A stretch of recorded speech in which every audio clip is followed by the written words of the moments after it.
గాలిని బాగా తీసుకుంటూ వదిలే ఏరోబిక్ వ్యాయామాలు చూడబోతున్నాం. మొట్టమొదటిది కాళ్ళు ఒక అడుగు దూరం పెట్టి అట్లా నుంచుంటాం, చేతులు చాపేస్తాం, మోకాళ్ళ మీద అట్లా బెండ్ అయ్యి చేతులను క్లోజ్ చేస్తాం, మళ్ళా పైకి లేచినప్పుడు చేతుల్ని చాపేస్తాం, వెనక్కి అట్లా వెళ్ళేసేట్టు. చేతుల మూమెంట్ ఉంటే ఛాతీ సాగటం, ఛాతీ ముడుచుకోవటం వల్ల లంగ్స్లోకి మంచిగా ప్రాణవాయు వెళుతూ ఉంటుంది, మంచిగా ప్రాణవాయు వస్తూ ఉంటుంది. కాబట్టి ఇలా మనం ఒక 10 సార్లు, 15 సార్లు, 20 సార్లు కంటిన్యూస్గా చేయొచ్చు. 2-3 రోజులు అలవాటైన తర్వాత అది 40-50 సార్లు నాన్ స్టాప్గా చేయొచ్చు అన్నమాట. ఇది ఏ వయసు వారైనా చేయొచ్చు, పెద్ద కష్టం అనిపించదు. ఎంత బరువున్నా చేయొచ్చు, అన్ని రకాల సమస్యలు ఉన్నవారు చేయొచ్చు. ఎందుకంటే గాలి పీల్చుకు చేసే ఏరోబిక్ వ్యాయామాలు అందరికీ అనుకూలమైనవి. ఇక రెండో వ్యాయామం చూడబోతున్నాం. కాళ్ళు దగ్గర పెట్టి నుంచున్న తర్వాత గాలిని పీల్చుకుంటూ 2 చేతులు పైకి లేపుతాం. పైకి చేతులు వెళ్ళేసరికి చూడండి, కాలు కూడా రొమ్ము భాగం దగ్గరికి లాక్కుంటాం. ఒకసారి కుడి కాలు పైకి లాగుతాం, మరోసారి ఎడమ కాలు పైకి లాగుతాం. ఇది అలవాటు అవ్వాలి కొద్దిగా. 1 రోజులో 2 రోజులు అలవాటు అయిపోతుంది. చూడండి, చేతులు అట్లా మూమెంట్ ఉండటం వల్ల ప్రాణవాయు బాగా వెళుతూ వస్తూ ఉంటుందన్నమాట. ఇలా కాళ్ళు కదపటం, చేతులు కదపటం వల్ల కొవ్వు బాగా కరుగుతుంది, తొడల బరువు, జబ్బల బరువు బ్రహ్మాండంగా తగ్గుతుందన్నమాట. అందుకని గాలిని ఎంత బాగా తీసుకుంటారో కొవ్వు అంత బాగా కరుగుతుంది. ఇలా మీరు 40-50 సార్లు మానకుండా చేస్తే చాలా చాలా మంచిదన్నమాట. ఆసనాలు చేస్తే కొంతమందికి బోర్ కొట్టినట్టు అనిపిస్తుంది, వ్యాయామాలు అసలు బోర్ కొట్టదు. ఇలా ఏరోబిక్ వ్యాయామాలు అయితే చాలా మంచి ఫలితాన్ని ఇస్తాయి. మూడవ రకం చూద్దాం.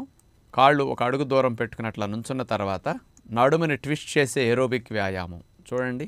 దగ్గర మన నడుము భాగం మీద చేతులు అట్లా పెట్టుకుని ట్విస్ట్ చేస్తాం, అటు ఆ మూలకి ఇటు ఈ మూలకి, right to left, left to right, అట్లా సున్నా చుట్టినట్టుగా నడుమును తిప్పాలి. చేతులు మూమెంట్తో స్పీడ్ వచ్చేస్తుంది మనకి.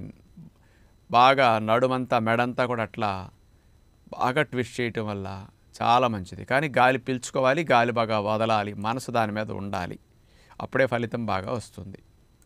ఇక లాస్ట్ 4వ ఏరోబిక్ వ్యాయామం ఇప్పుడు చూడబోతున్నాం. ఈసారి కుడికాలు ముందు పెట్టాం, ఎడంకాలు వెనక్కి పెట్టాం. అలా బెండ ఏదో ఆంజనేయుడి పోజులాగా అట్లా పెట్టి వంగిన తర్వాత మోకాలు చూడండి, వెనక్కి వెళ్ళిన కాలు నేల కాంతుంది, మళ్ళీ ఆ కాలు ముందుకి, ముందున్న కాలు వెనక్కి వెళుతుంది. ఇది కంటిన్యూస్గా ఆ రకంగా చేయవలసి ఉంటుంది. లేచేటప్పుడు గాలి పీల్చుకుంటాం, కిందకు వంగేటప్పుడు గాలి వదులుతాం. ఇది మాత్రం మరవకూడదు.